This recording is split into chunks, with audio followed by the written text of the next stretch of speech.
We on? We on? All right. We're back, baby. Room 666. All right. Well, today we are, let me explain something first. We are currently being threatened by YouTube. We're getting several threatened emails saying that they're going to hurt me and my family because they want more content. They don't like my movie reviews. They say I'm not doing enough trailer reactions, all this other stuff. So they say, you know what? You know what we want you to do, Jordan? We want you to stream yourself playing video games. So that explains this little doohickey right here. And we got this thing. And yeah, so I'm gonna do it because I'm scared for my life, and I'm I'm frightened. So we're gonna go ahead and we're gonna just do we're gonna play Barbie's Horse Adventures today. So let's go ahead and get started, Twitchers, streamers, and all you just lame fools. Let's get into it. All right, let's see. Okay. Shouldn't want to get on the pony. How do I get her on the pony? Anybody know what I press? Can you just jump on it? Yeah, can we do it? Can we ride it? My pony, my saddle is waiting. Jump on it. Get to it. Okay, welcome to Room 666. Today we're going to be reviewing the directorial debut from Corey Finley, Thoroughbreds. Film stars Anna Taylor-Joy, Olivia Cooke, and unfortunately it's the last role of Anton. Thoroughbreds? It ain't no Mr. Ed, I'll tell you that. The story, it's about two upper-class teenage girls who haven't been friends for years, and when they reconnect, they bond over wanting to kill one of the stepfathers. That's crazy. It's a lot of horseplay. That's Thoroughbreds. Let's talk about it. Let's stop horsing around and let's get to this review. First up, we have first-time director Corey Finley. He's a playwright. He's written plays before, and that's what you really get the vibe. That's what this script is. It could have been like a play. It all takes place kind of in one location. There really isn't too many characters, and there is just mostly a lot of dialogue, a lot of interactions between the two main characters. But the one thing that I think he did, which is great as a first-time director, is that he really utilized his camera and the space that he has. It takes place kind of in this big mansion house, and he has a lot of these really unbroken long takes that follow a few of the characters throughout the house in just different spaces. And along with the score and the kind of acting and the vibes that you get, you really get this sort of like, it's a very unsettling vibe. You're not sure. It doesn't feel like something good is going to happen in that house, basically.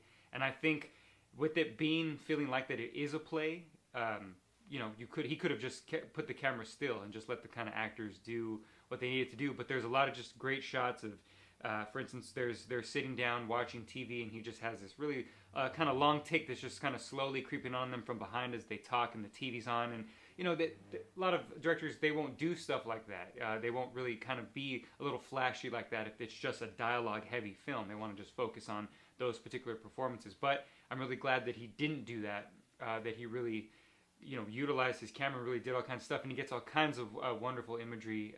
The cinematography is fantastic. And yeah, I can't wait to see what he does. It felt like this 70s art house horror thriller, even though it's not really that. It's just maybe I had a little problem with the ending. It wasn't really the ending I was kind of hoping for. It didn't really all come together at the end. But when I kind of thought about it after, I was like, oh, you know what? That really wasn't that big of a deal to me. And I really enjoy this film. And I can't wait to see what the director does next. I hope he kind of keeps that kind of style. I know he's got a bunch of scripts that are being produced, but he's not necessarily directing them. So hopefully something else comes around that he does. So hell of a debut. All right, first horse we have up in the race is Olivia Cooke. Now, she was in Me, Earl, and the Dying Girl, and she was very good in that. She kind of plays this sort of kind of angry, bitter, young teenage girl who just kind of doesn't really care about things. And, she has a good reason in that film. She's got a sickness and she's dying. But here, she plays it because she's an upper-class, just teenage brat. But she plays this sort of like kind of dead-eyed, sort of just kind of I don't care attitude teenager. And that's kind of the vibe that you get from her, that she really doesn't give a crap about anything. But she does. And there's moments in the film that show you that she does, that she actually has an actual heart. It's just that she doesn't necessarily show it, or she has no like desire to kind of just be happy all the time, or to smile, or just act a certain way. But she does really care about things and people. And there's something that happens, a few things that happen in the film that kind of show you that her character is actually a caring person. Whether what she does is right or wrong, but is up for debate. But for the reasons why she does it are usually right. They're good intentions. And I think Olivia Cooke does a fantastic job playing against Anna Taylor-Joy and Anton Yelchin.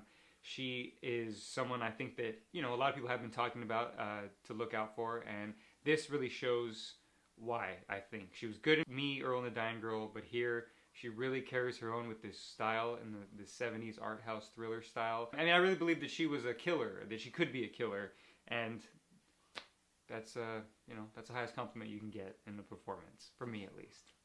So Olivia Cooke, good job. Anna Taylor-Joy is just, I mean, she's a star, right? She's a star in the making. And not only that, she's just a fantastic actress. She was great in Split, even though I didn't really care too much for the movie itself. She was fantastic in The Witch. And here, she shows that she really is just kind of killing it as far as acting goes. She is really playing two roles here. She's kind of playing this sort of kind of uppity, rich, kind of teenage girl who just tries to pretend to be all innocent and who just acts like she doesn't really know anything or isn't like bad. And then she's kind of playing this other role, which is like this like American Psycho type role. She's like playing Christian Bale in American Psycho, basically. She's playing that character. She's got these two kind of personalities. And Anna Taylor-Joy does it seamlessly. And all the different like emotions and things that she has to show, you're never really sure if she's being genuine in what she's saying, when she's crying, different things. And you can't really tell. And that is fantastic acting when you know that what you're seeing is real, but you're not sure if the character is if the character is doing it for real. If the character is acting, I mean, you know that the acting is good. You know what I mean. Anna Taylor-Joy, I can't wait to see what other things you're going to do. If she keeps sticking to kind of dark projects like this, I think she's got an awesome career ahead of her. I know she's going to be like in an X-Men movie and stuff, and I know, but that's fine. I'm okay with that.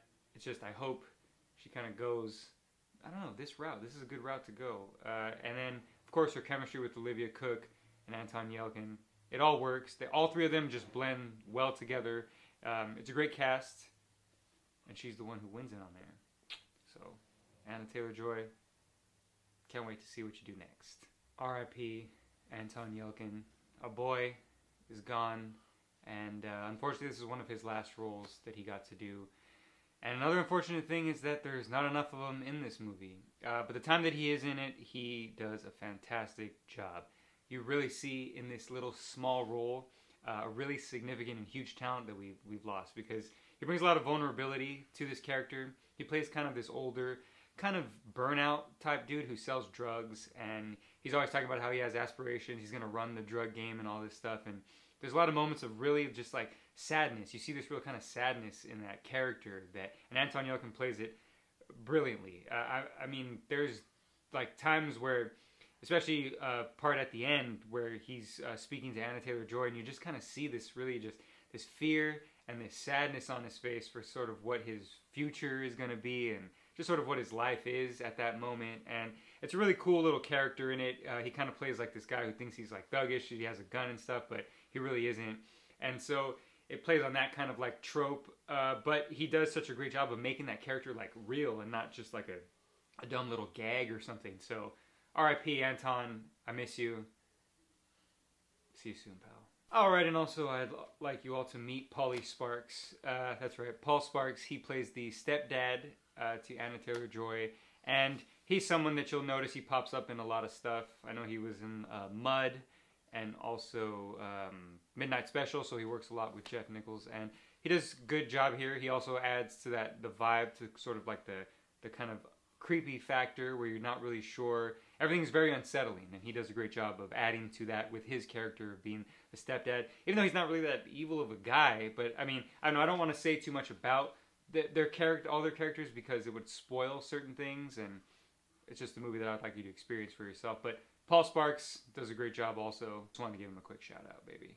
All right, in conclusion, I really, really enjoyed Thoroughbreds. I didn't really like it right off the bat. It took me a while after thinking about it to really like it as much as I do now. But it's not something I could recommend to everybody. It's definitely a particular taste if you like kind of these really kind of dark black comedies that sort of feel like a 70s kind of horror thriller that really isn't that, then I would say definitely check it out. Watch the trailer. If it intrigues you, see it in the big screen, because I think what the director does and the way he uses the space and the images that he is able to capture for this film is incredible, and you need to see it up there, big. And the score is amazing too. You want to hear that nice and loud. But like I said, I can't really recommend it to everybody. It's definitely a particular taste, but I enjoyed it. I don't do like any scores or anything, but you know what? I'm going to give it 2 horse hooves up. You know what I mean?